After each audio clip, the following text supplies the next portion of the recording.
Welcome. Welcome to this intro or interlude collective reading for January coming up. I am so happy to have you here. I'm Cecilia.eyvaa and let's get started. This is my new space. I just moved to a new apartment and it manifested once I just let go of the expectations of when and where and went into my feeling of hopelessness and transmuted it and alchemized it. Maybe this is something for you in collective manners that in order for us to move through the darkness, because this is the darkest time of the year in many places on earth, it also is the brightest time of the year in other places of earth. However, to move through the darkness, we definitely need to feel the despair and need to feel the hopelessness and need to feel all of those feelings that are yucky and ucky and we don't want to. And it's funny because when I did the Sagittarius season reading and for December, it was a lot about,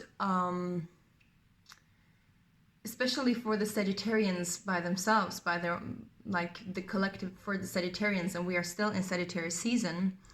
I got a lot that even though that they wanted to thrust forward and to move forward in a new manner, sorry, I just gotta check my cat. Speaking about fire, because I have lit candles here.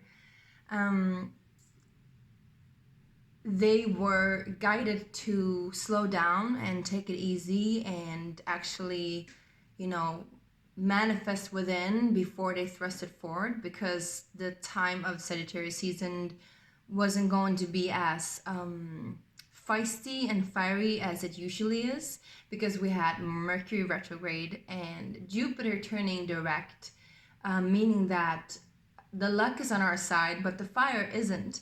And Sagittarius needs fire. How is that related to us in a collective? Well, it's related to us in a collective because we all need that fire, right? And even though Mars is connected to Aries and Scorpio, it still is that fire needed for Sagittarius to really just soar forward. However, I lit 3 candles. I lit 3 candles for all of us. And they come down to 6 candles. So here I have 3 candles, and I wanted to remind us of the sacred trinity that we all hold within. I think I did the 3 candles last time as well. And then I have another 3 candles here because it's the 3rd Advent here in Sweden. And Advent, it's really funny because Swedes, we don't celebrate, we don't celebrate of religious reasons. We celebrate, and we don't really celebrate for like ancient Swedish tradition either.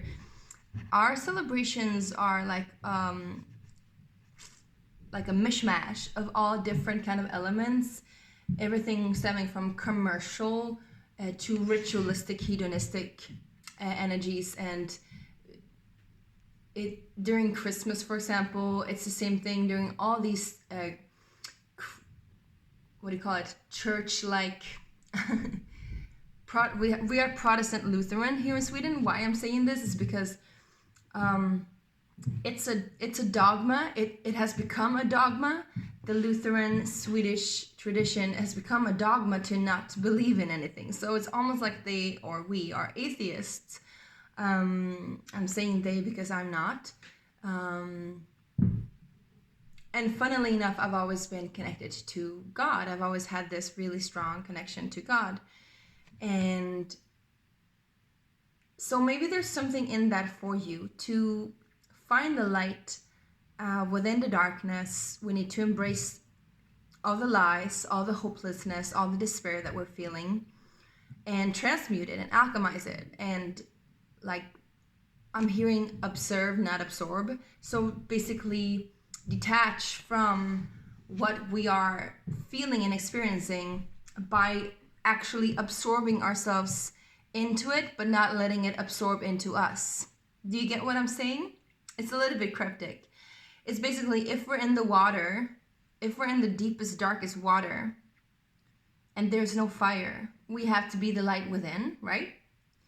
And so instead of letting the water sink into us, it surrounds us, we feel it, we experience it, we interact with it, but we don't let it sink into us because we have our own water, we have our own fire, we have our own. And there's something in that, because even though there's a lot of hopelessness and despair, and there doesn't have to be, but if there is around you, just remember that the light is within you, and you can do a lot of things to uplift your faith and uplift your spirit. And even if it's tradition in your direct surroundings of doing something opposite to what you want to do or what you feel is aligned, you can still be aligned within you. Basically, I'm saying that don't let the external experience and the external events happening affect your belief in yourself, affect your belief in manifesting yourself. And even though they affect you in a sense that you see something, and so you might doubt yourself, you might question whether or not it's going to come true, whatever it is that you've been manifesting, or whatever it is that you're believing in, or that you're keeping faith in, that you've been praying for. You might be questioning it, but remember that the questioning part is just a part of you wanting to come up to the surface and uproot itself and basically let go, so that you can continue to practice your own divine connection. I'm hearing your own hedonistic rituals. So maybe some of you guys are actually shamans, or some kind of earth priest or priestesses, where you actually walk amongst nature and talk to nature, interact with nature. And by doing this, you can continue to let nature take care of whatever it is that the other environment is affecting you. And there is something about that too, of even though nature is transmuting for us and alchemizing for us, now that nature is less accessible in some places on earth where it's like covered in snow or frost, we can actually learn how to go deeper inside ourselves and pick up our own nature, our inner nature, our innate nature, I'm hearing, so that we can not be dependent on the external environment. There's something about that, this correlation between the external and the internal, and keeping the faith. And I'm hearing too, like in January, we need to keep the faith. It's always darkest before the dawn, I'm hearing as well. So you guys, I'm feeling that we're going through and moving through some things, but it's gonna be worth it. And just keep your faith and keep your trust. And the better you can, the more that you can give yourself attention, the better you can handle this. So that was my channel message for you guys.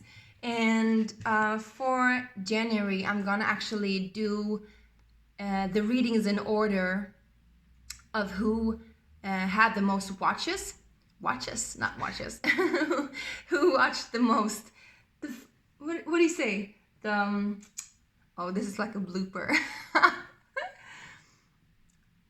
Well, the most views, there you go. The ones that had most views. And it was Sagittarius by far off. So Sagittarius actually is gonna be the one who gets the first reading in January. And then it was, let's see, Virgo, and then Aquarius, and then we have Capricorn and Pisces. And after that, all of you and the rest, you get like random order. But remember that for the next time we're doing something, the more views, the more likes, the more appreciation a video gets, that's the one that's gonna be first up in line for reading. And I'm going to, I'm gonna tell you this intention. I want to give you a Christmas treat. So around the December 20th, between 20th, around the solstice, I would say, 20th, 21st, 22nd, I will post some New Year's, I wouldn't say New Year's promises, New Year's resolutions perhaps, New Year mapping, maybe even better, New Year videos of each sign. And I want to let you know that I am available for the private readings. I have regular offers doing private readings, private sessions. If you want an extensive reading about your new year to come with all the 12 months and all the 4 different seasons in your birth chart and in your year to come, let me know. It's going to be priced $144 and it's going to be about 90 minutes. So it's going to be pretty massive and all encompassing, and we're going to look at your or take an account of your personal birth chart. So it's going to be astrology and tarot and intuitive guidance. So I really recommend that if you want to like have an overview of what the year is to come. So go into my website. You have all the information down below if you want to find out more about how to book a reading with me. And I'm really excited to do your readings now. So I'll see you soon. Thank you. Bye.